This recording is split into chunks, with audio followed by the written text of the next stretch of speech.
Governorship and State House of Assembly polls halted in Rivers State. INEC officials flee as army takes over headquarters in Port Harcourt. APC's Babajide Sanwo-Olu is Lagos State governor-elect. PDP's Okeze Ikpeazu wins re-election in Abia State. In international news, frustration sets in as Venezuela's nationwide blackout enters fourth day. And in sport, Gambia lodged fresh appeal over Oloifade's ineligibility.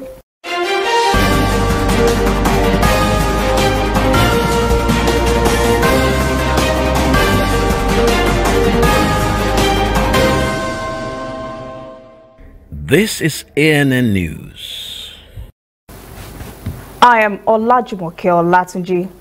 After blanketing all of Lagos State with banners, posters and some unusual outdoor advertising displays, and after storming every corner of the state for months, it was no surprise that candidate of the All Progressives Congress, Babajide Sanwo-Olu, was declared governor-elect on Sunday by the Independent National Electoral Commission, INEC.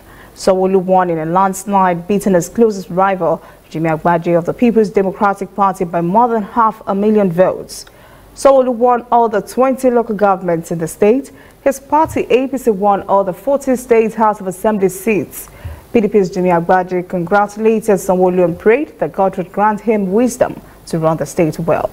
In his victory speech, Sanwo-Olu promised to provide sustainable growth and create a first-class economy in Lagos State. That indeed, you the people had spoken, and clearly too. By these words, I accept the mandates you have given me and understand that it bestows a most profound honor and a sober responsibility on me. Sanwo-Olu also thanked all his supporters for making his victory possible. He also expressed gratitude to APC state and national leadership, especially on the party's national leader, Asiwaju Bola Tinubu, and national chairman Adams Oshiomhole. Meanwhile, INEC has declared Governor Okeze Ikpeazu of the People's Democratic Party winner of the governorship election in Abia State. He defeated his closest competitor, APC's Okechukwu Oga, by more than 160,000 votes. Ikpeazu won in 11 of the 17 local government areas in the state. Oga won in 4. The governor said after being declared winner, the victory means more work for the interest of the state. Ikpeazu extended an olive branch to others who ran for the post. He said the state would be better through the collective participation of all its citizens. Meanwhile, the leadership and governorship candidates of APC and APGA, who had staged a walkout from the collation center, said they reject the outcome of the poll results. They accused INEC of conniving with incumbent governor to deny Abians the opportunity to choose their leaders. They said there were a number of electoral anomalies, including vote buying and non-use of card readers in various polling units and wards. They have called for the cancellation of the results in the states. An announcement of results of governorship and House of Assembly elections in Imo State has been suspended by the Independent National Electoral Commission. INEC decided on this action on Monday morning after a fight broke out at their office in Owerri, the state capital. The fight began around 5:30 on Monday morning when PDP state party agent Uche Onyegucha objected to the announcement of results from a Delta local government area. Onyegucha charged that electoral officers were taken somewhere to write the results. He further claimed the party agents were driven away by government agents as the results were written in favor of one candidate. He was challenged by Democratic Alternative Party agent Pascal Onwokake. He went downhill from there as the two party agents were said to have engaged in loud arguments that ended up in fighting and burning up INEC materials. Both party agents are said to have been arrested by security agents. And there was a similar situation in Kano. The Kano State Police Command has arrested State Deputy Governor Nasiru Gununa and State Commissioner for Local Government Alhaji Sule Garo over alleged threats to public peace. Both men were nabbed on Monday for allegedly disrupting the collation of the governorship election results at the Nasarawa Local Government Area Collation Center. They were accused of attempting to destroy result sheets as PDP was leading in 43 local government areas so far declared by INEC. The Deputy Governor and Commissioner were said to have arrived at the collation center in 3 vehicles around 3 a.m. local time. and tore up the result sheet for the local government. PDP members were said to have pounced on them. Security officers attached to the State Police Commissioner were said to have saved them from being lynched. The State Resident Electoral Commissioner says INEC will refer to its primary and secondary databases to generate results from the polling units and ward. Well, Rivers State has lived up to its reputation once again. The Independent National Electoral Commission has suspended all electoral processes in the state because of violence in many polling units. This was contained in a statement by Festus Okoye, INEC's National Commissioner and Chairman, Information and Voter Education Committee. The statement says violence had been reported in a substantial number of polling units and collation centers. It also says staff were taken hostage and materials, including result sheets, have either been seized or destroyed by unauthorized persons. The statement also says INEC staff's safety was in jeopardy. In Delta State, the All Progressives Congress has demanded that INEC immediately cancel the state governorship election results. APC is accusing the state's ruling party, PDP, of ballot snatching, overvoting, vote buying, and impunity during Saturday's election. The Delta State APC Campaign Council and the party's governorship candidate, Chief Great Overji Ogboro, also condemned the conduct of the elections in the state. Party Chairman Prophet Jones Erue says the election was marred by violence that resulted in the death of 3 persons. He said this was the worst election conducted in Delta State and charged that alleged armed PDP thugs had snatched and burnt ballot boxes and result sheets in APC strongholds. Erue says the alleged thugs were bloodthirsty. He also alleged that security agents had aided PDP thugs to cut away ballot boxes at the units, wards, and collation centers. INEC has declared elections inconclusive in Plateau and Adamawa State. Professor Richard Kimber, Plateau State's returning officer, announced in Jos that the margin of a lead of 44,929 between APC and PDP is smaller than 49,000 cancelled votes. As a result, he said he had to declare the election there inconclusive. He said by-elections will be held in affected areas in Plateau State. Returning officer for Adamawa State, Professor Fatima Mokhtar, gave the same reason for her decision to declare elections in that state inconclusive. The atmosphere on the streets of Ilorin was festive after APC governorship candidate Abdurrahman Abdulrazak was declared winner of the election. It was quite an intriguing and highly anticipated election. Senate President Bukola Saraki's anointed candidate Abdulrazak Atunwa was PDP contestant in the election. He trailed Atunwa by more than 100,000 votes to emerge as runner-up in the contest. This latest development seems to have delivered a clear message to the Senate President on how his choir people feel about him and his politics as APC beats PDP in every local government area of the state. PDP agents boycotted INEC's Ilorin offices, but the results were announced. Coming up, African news, Ethiopia Airlines grounds its Boeing 737 MAX 8 fleet after crash over the weekend. And later, international news, Venezuela's nationwide blackout enters 4th day.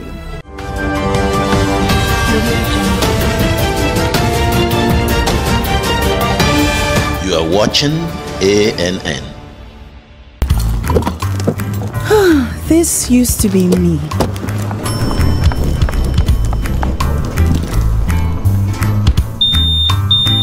But that was before I got the perfect bag. It's handy and easy to use. All I need in one compact space, just like my MTN Extra Value plan.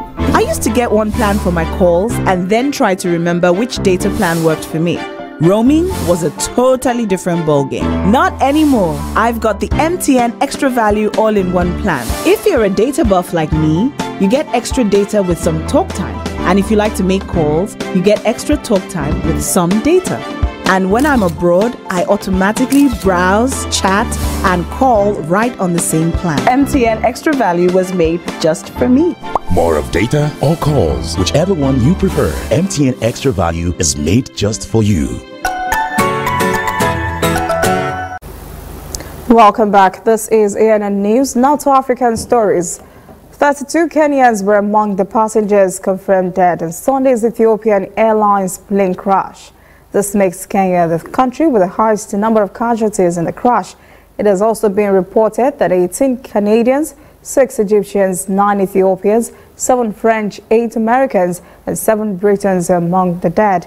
Citizens of more than 30 countries with 4 passengers traveling on UN passports were recorded in the flight's manifest. The aircraft was reported to have lost contact with the control tower just 6 minutes after takeoff. All 157 passengers on board the ill-fated Ethiopian Airlines flights that crashed on Sunday have been pronounced dead. The Boeing 737 MAX 8 plane crashed minutes after takeoff from Addis Ababa at 8:30 a.m. local time. About 14 minutes later, the plane lost contact with the control tower. This crash has raised questions about the safety of the Boeing 737 MAX 8, a new model that also crashed in Indonesia in October. Ethiopian Airlines Chief Executive Tawad Gebremariam told the news conference that the pilot had mentioned he had difficulties and that he wanted to return. He said there were no survivors. Passengers from 33 countries were said to have been on board. Ethiopian Airlines has said on its Twitter account today it has grounded its Boeing 737 MAX 8 fleet until further notice. The announcement comes today after the crash that killed all 157 on board one of its planes of the same type. The announcement says it is taking the action as an extra safety precaution, even though it doesn't yet know the cause of the crash. The aircraft was carrying passengers from more than 30 countries. This crash has been hard on many who began to gather around the crash site, knowing nobody made it out of the crash. 4 of those on board were listed as using United Nations passports, and their nationalities were not immediately clear. The crash has spread grief around the world. A Malawi official said on Sunday the number of those killed in flooding in the southern part of the country now stands at 28. At the same time, the number of those affected has doubled. Spokesman for Malawi's Department of Disaster Management in the Ministry of Homeland Security, Jipiliro Kamula, says that 28 deaths have been recorded by Saturday. More than 120 are said to have been injured. Kamula said more than 45,000 homes, translating to more than 220,000 persons, have been affected. Malawi's President Arthur Mutharika has declared a state of disaster in the region late on Friday after the storm caused rivers to break their banks. Villages there were left underwater. In some areas, powers and water supply were knocked out. When we return, international news, frustration sets in as Venezuelans enter 4th day of nationwide power outage. And later, sport, Gambia launched fresh appeal over Loifade's eligibility.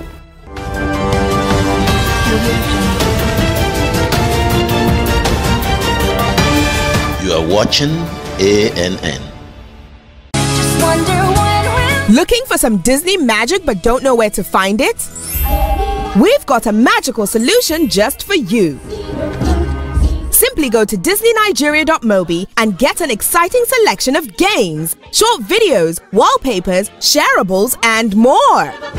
Explore a whole new world of Disney on your mobile, tablet, or PC.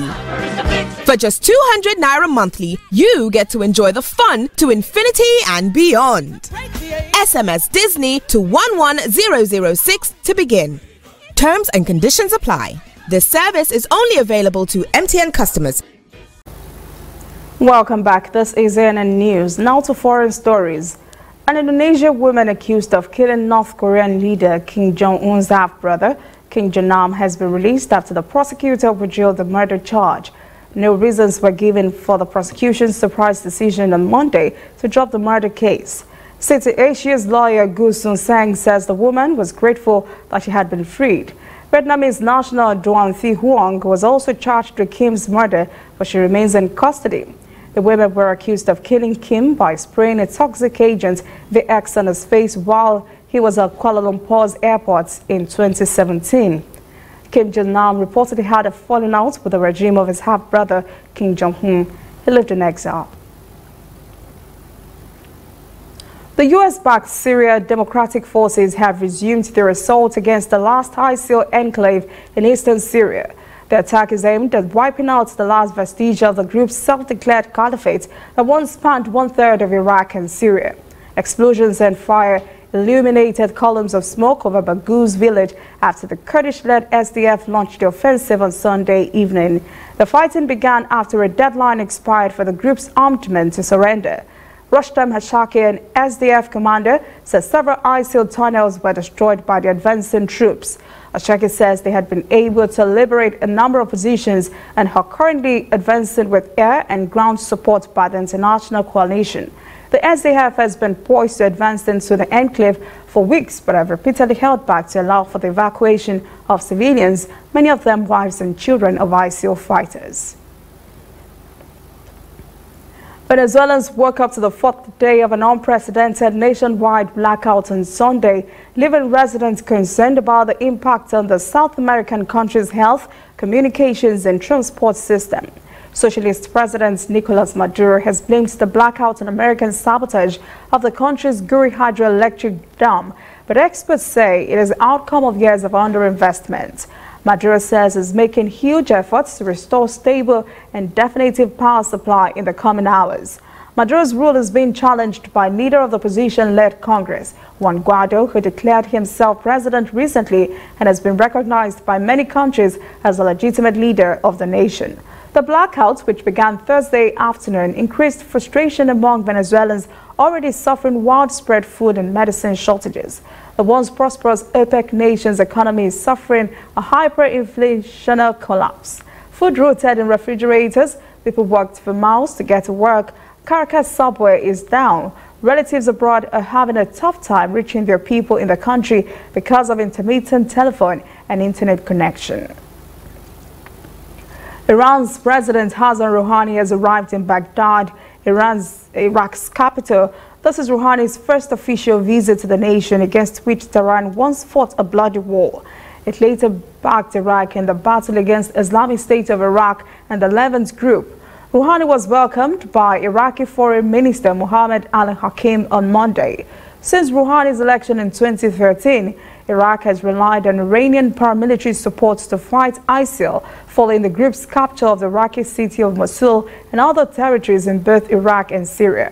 Now, with the armed fighters facing a final territorial defeat in the Syrian village of Baghouz, Iran is looking for Iraq's continued support as it faces pressure by President Donald Trump, who has withdrawn the United States from Tehran's nuclear deal with world powers. Rouhani's visit is a strong message to the U.S. and its regional allies that Iran still dominates Baghdad. The wait is finally over for travelers who frequently fly into Singapore's JA airports. In more than 5 years since revealing plans for the airport's stunning new addition, officials have announced that the Jewel Chennai Airport's complex will open to the public in the first week of next month. The distinctive donut-shaped jewel is first and foremost a central hub in connecting three of Shanghai's airport's currently 4 terminals.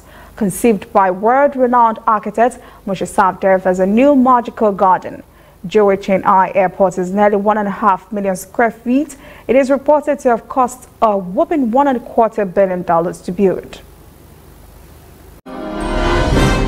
Still ahead, sports. Gambia launched fresh appeal over Loifale's eligibility. Stay with us.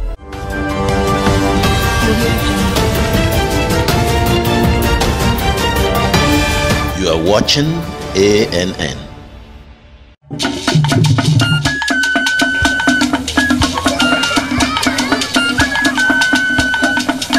Are you sure you want to do this? Adam, go and bring us your husband. Okay, hello baby. We're in this together, okay?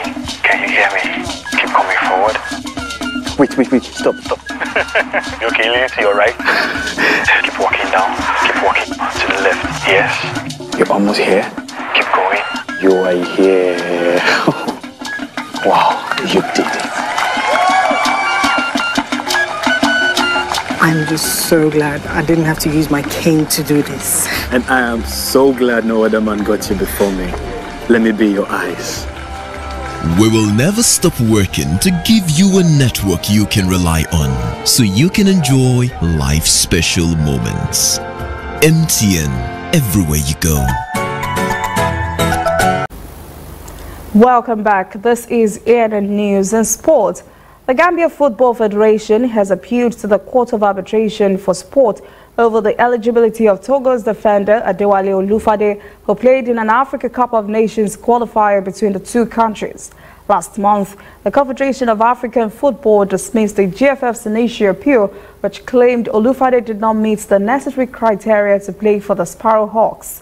GFF's communications director, Babouker Kamara, says a Belgian lawyer who has vast experience in sports law has been appointed to defend the case at the Court of Arbitration for Sport. They expressed optimism that, quote, justice will be served this time around, end quote.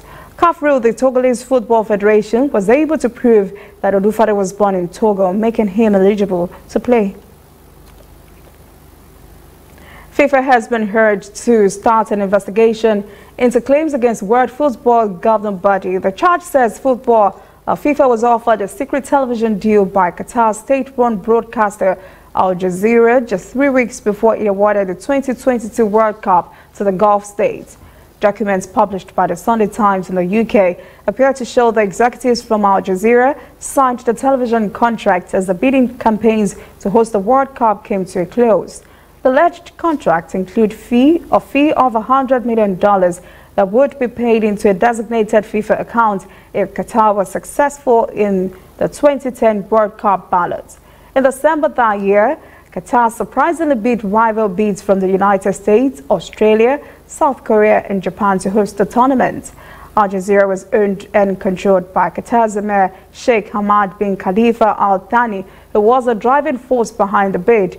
The Sunday Times also alleges that a further $480 million was offered by Qatar 3 years later. Damian Collins, who is chairman of the British government's Digital Culture, Media and Sport Committee, has called on FIFA to freeze the payment from Al Jazeera and launch an investigation into the apparent contract he says appears to be in clear breach of the rules. That's CNN News Brief. That's CNN News this evening. Thank you for joining us. For details of this and other stories, visit the website annafrica.net. Conversation continues on our social media platforms, Twitter, Instagram, and Facebook at CNN Africa TV. I am Olajumoke Olatunji. Have a pleasant evening.